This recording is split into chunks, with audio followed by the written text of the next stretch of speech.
Hi everyone, welcome back to your channel knowledge is power. तो पहले आज का सेशन शुरू करने से पहले मैं बता दूं कि इस चैनल के साथ आप जुड़े रहिए। आपको इस चैनल में सारे चीज़ों का आपका सोल्यूशन मिलेगा और आपके एग्ज़ाम की तैयारी की पूरी प्रक्रिया मैं आपको थोड़ा थोड़ा करके देता रहूँगा ताकि आपको एग्ज़ाम में ईजी रहे। तो फिलहाल आज हम बात करेंगे क्लास 8 साइंस के चैप्टर 16 जो लाइट का चैप्टर है उसका कुछ टॉप एमसीक्यूज़ जो प्रॉबली आपके टॉप एमसीक्यूज़ हैं जो आपके एग्ज़ाम में जिसमें से कोई ना कोई आने वाला है। So let's start it. तो शुरू करते हैं। तो आज का first question, what is the first question? Okay, a smooth shining surface which rebounds the light back in same और in different direction is called. A smooth shining surface जो light के जो रिबाउंड करता है, लाइट को reflect करता है, उसको इन डिफरेंट डायरेक्शन, सेम और डिफरेंट डायरेक्शन, उसको क्या बोलते हैं? That is called a mirror. Okay, that is called mirror. यहाँ ऑप्शन क्या है? A mirror, a lens, a reflection of light, point of incidence, it is a mirror. Okay, अब चलते हैं। द इम्प्रेशन और sensation remains on the retina for about how many seconds even after removal of the object। कोई भी impression या sensation retina के ऊपर कब तक रहता है? वो सामने से अगर सामान को हटा दे तब भी वो रिफ्लेक्शन या सेंसेशन कब तक रहता है? That is 1/16 of A second. 1/16 of A second. It is not 1 second, it is not 16 second, it is not 1 minute, it is 1/16 of A second रहता है। उसका इम्प्रेशन उसके ऊपर छपा हुआ रहता है, वो सामान हटाने के बाद भी सामने से। सपोज आपके सामने मैं कोई सामान रख लूं और उसको हटा लूं तो 1 सेकेंड से 1/16 मतलब पार्ट के लिए वो इम्प्रेशन आपके रेटिना के ऊपर रहेगा। That has to be okay. Okay, next चलते हैं। Beam of light striking the reflecting surface is called incident ray. The beam of light, एक लाइट का रे जाके कोई भी जब स्ट्राइक करता है रिफ्लेक्टिंग सरफेस को तो उसको बोला जाता है incident rays. It is reflecting rays नहीं, इंसिडेंट रेज। जब स्ट्राइक करता है it is incident rays. Okay, option B is the right answer. Next चलते हैं। The cells present in the retina of eye, the cells present in the retina of eye and responding to intensity of light are, the cells present in the retina of eye and responding to the intensity of light are rod shaped cell। it is called rod shaped cell। जब आपके retina के ऊपर light गिरता है वो आंख कभी कम खुलता है, कभी ज़्यादा खुलता है, या रेटिना कम ज़्यादा खुलता है, वो लाइट के इंटेंसिटी के ऊपर है। अगर लाइट कम है तो रेटिना का वो सेल्स ज़्यादा खुलेगा, अगर लाइट ज़्यादा है तो आप देखेंगे आपका आंख बंद होने लगता है ज़्यादा लाइट से। तो दैट वो जो लाइट के इंटेंसिटी के हिसाब से कम ज़्यादा होता है उसको किसके वजह से होता है? रॉड शेप्ड सेल्स के वजह से। Okay, next. Band of 7 colours is called, band of 7 colour को बोलते हैं स्पेक्ट्रम। आप स्पेक्ट्रम, पूरे स्पेक्ट्रम में मतलब पूरी तरह से चारों तरफ ऐसे बात करते हैं हम स्पेक्ट्रम में, जैसे बोलते हैं कभी कभी। That is band of 7 colours is called spectrum. Okay, it's not reflection, dispersion, it is that colour का जो VIBGYOR, ओके, वायलेट, ये सब जो नहीं है that is spectrum. Okay, option B is the right answer. The cells present in the retina of eye and responding to color are, the cells present in the retina of the eye and responding to the color, जो colour को respond करता है that is cones, that is not rod shaped cells, वो पहले बात कर लिया, that is cones। okay,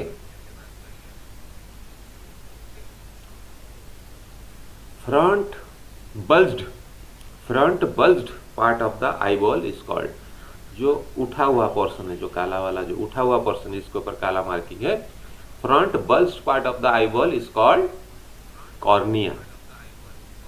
इसका कभी कभी ऑपरेशन होता है, इसमें कभी समस्या आता है तो उसका भी ऑपरेशन, तो कॉर्निया का ऑपरेशन बोलते हैं उसको, cornea. Okay, it is called cornea. It is the option A. Okay. The disease of eye in which crystalline lens become hazy or even opaque due to development of membrane over it is cataract. Cataract का operation होता है, इसके membrane के ऊपर एक मतलब colourful हो जाता है, ग्रे कलर टाइप या समथिंग कुछ हो जाता है, तो आंख आपका दिखेगा नहीं. दैट इज कैटरेक्ट बोलते हैं उसको, cataract. Okay.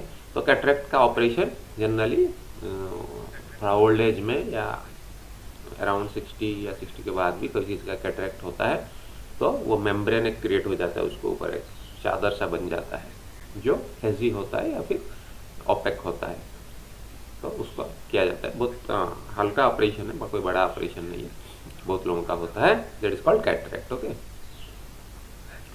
Which one of the following statements is correct regarding the rods and cones in the human eye? Cones are sensitive to dim light. Cones are sensitive to bright light. Rods are sensitive to bright light. Rods can sense color. Rods are sensitive to, cones are sensitive to bright light. तो इसमें से कौन सा correct है? तो कौन सा sensitive to bright light? ये कौन जो है वो ब्राइट लाइट को वो सेंसिटिव है, तो option B is the right answer. Angle of incidence is equal to the angle of reflection. जब आपके कोई लाइट जाके टकराता है उसको बोलते हैं इंसिडेंस, जब वापस आता है वो उसको बोलते हैं रिफ्लेक्शन. तो ये angle of incidence and angle of reflection is always equal. Okay, is always equal, sometimes नहीं, it is always equal. In case of reflection of light, the angle of incidence and angle of reflection are related as I is equal to R. Okay, इसको I is equal to R के तौर पे बताते हैं. वही ऊपर वाला question ही है, इसको आपको साइन के माध्यम से बताया गया है. Okay. The amount of light entering the eye is controlled by, किसके द्वारा था? लाइट जो आंखों के अंदर जाता है वो किसके द्वारा कंट्रोल होता है?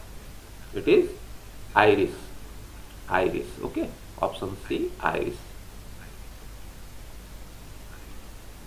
Myopia can be corrected by using a concave lens. Myopia can be corrected, myopia concave lens use करके मायोपिया को आप कंट्रोल कर सकते हो. ये आंख का जो डिस्टेंस प्रॉब्लम है जिसकी वजह से आपको कम दिखाई देता है, वो कॉन्केव लेंस यूज करने से आपको करेक्ट हो जाएगा, परफेक्टली आप देख पाओगे. It is myopia in concave lens. Okay. Light enters the eye through cornea. किसके थ्रू लाइट आई में एंटर करता है? That is due to cornea. Cornea के थ्रू एंटर करता है. किसके थ्रू एंटर करता है? कॉर्निया के थ्रू एंटर करता है. If the angle of incidence of light falling on a plane mirror is 30 degree, what will be the angle of reflection? It will be also 30 degree. Same question different way में पूछा गया है, same होगा, but यही दिमाग में रखिएगा, ये क्वेश्चन इंपॉर्टेंट है. ठीक है. When we stand in front of our dressing table, our left hand seems to be right and right hand seems to be left. This is called lateral inversion. Left right confusion, lateral inversion. Okay, it is called lateral inversion. इस word को ध्यान रखिएगा, it is called lateral inversion. Okay. Light passing through a prism split into 7 colours. It is called dispersion. Okay, it is not dissolution division, it is dispersion. Prism के through जाके 7 colours जो बिखराता है एक light, उसको बोलते हैं dispersion. Okay. Okay. Okay, question number 19. Rainbow is a natural phenomena showing reflection, reflection, dispersion and diversion. It is, what will be? Dispersion. उसमें जो रेनबो क्रिएट होता है that is a natural phenomena dispersion. Prism के through भी dispersion होता है, तो ये भी डिस्पर्सन है. ओके. So in the retina of eye the area having no sensory cells is called blind spot. In retina of eye, the area having no sensory cells is called blind spot. Retina में जहाँ पे एक जगह होता है जहाँ पे कोई सेंसरी सेल्स नहीं होता, जहाँ सेंस कर सकता है जो सेल्स, उसको बोलते हैं ब्लाइंड स्पॉट। क्या बोलते हैं? Blind spot. Okay okay 21 if light falls perpendicular on a mirror, plane mirror, what will be the angle in which it will reflected? It will reflect in 180 degree. जिसमें light जाएगा उसी में वापस आएगा, कोई एंगल नहीं लेगा वो, जिसी में जाएगा उसी में आएगा, तो it is 180 degree. Okay which of the following is not a luminous object? It is a moon. Luminous object, उसका कोई ये नहीं है, लाइटिंग नहीं है, that is moon. Okay candle का लाइट है, सन का लाइट है, ट्यूबलाइट का भी एक अपना लाइट है, मून का कोई सिर्फ रिफ्लेक्ट करता है वो। Moon is a not a luminous object. To make a kaleidoscope we required, to make a kaleidoscope we required 3 plane mirrors। क्या चाहिए हमको? 3 प्लेन मिरर से हम एक कैलेडोस्कोप बना सकते हैं। Okay okay in our eye dash cells are sense colours, कौन सेल्स आर सेंस कलर? ये पहले भी आ चुका है question. Okay last question, an owl can be clearly at night, owl can see clearly at night but not daytime because it has more rods and few cones। इसका more rods है और few cones है। ठीक है, सो ये क्या करता है? नाइट में तो देख सकता है क्लियरली, बट डे टाइम में कम देखता है क्योंकि वो कलर को सेंस नहीं कर पाता है प्रॉपरली। ओके सो आज के लिए इतना ही, फिर मिलते हैं नेक्स्ट वीडियो में। Till then good bye, stay tune, और इस चैनल को लाइक शेयर सब्सक्राइब करना मत भूलिएगा और बेल आइकन को जरूर दबा दीजिएगा। So stay tune, thank you.